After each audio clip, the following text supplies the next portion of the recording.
Labihan yung pagkamahaya sa nipirma nga kongresista, tungod kay ang kadaghanan dapig man yun ni BP Sara.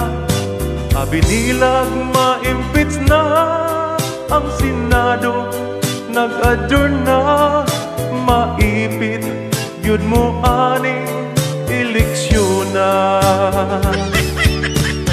Kung magtanaw ka sa social media, comment section nila gipang off na, tungod kay gipang saway na ang mga tao perti ng laguta.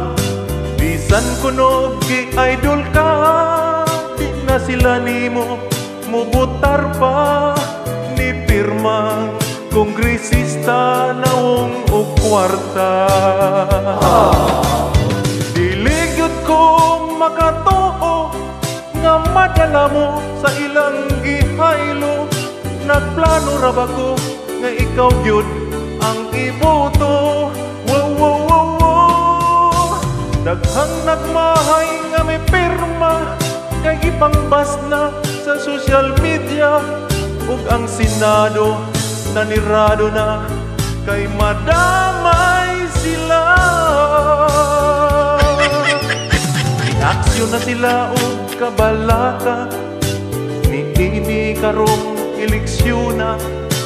Wa na'y moto kanila, kay labihan mang pagkatraydura. Daghan na ang nagpagutpot, ang kandidato maoy alaot, kay ni pirma sa impeachment makalagot.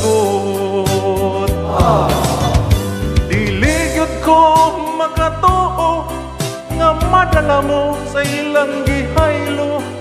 Nagtuo ra ako nga maayo kang pagkatao. Wow, wow, wow, wow.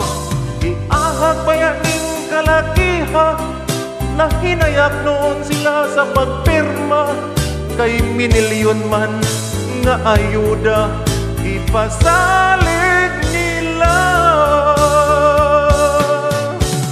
Karong panahon sa kampanya, magpahumot na ang mga kongresista, musuroy sa mga katauhan ug manghatag og mga hinabang.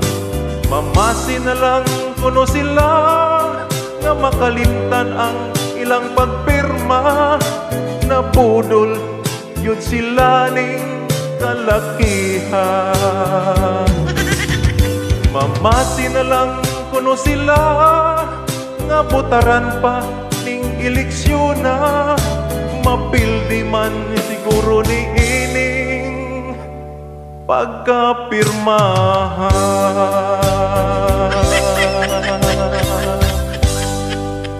Delikado yun.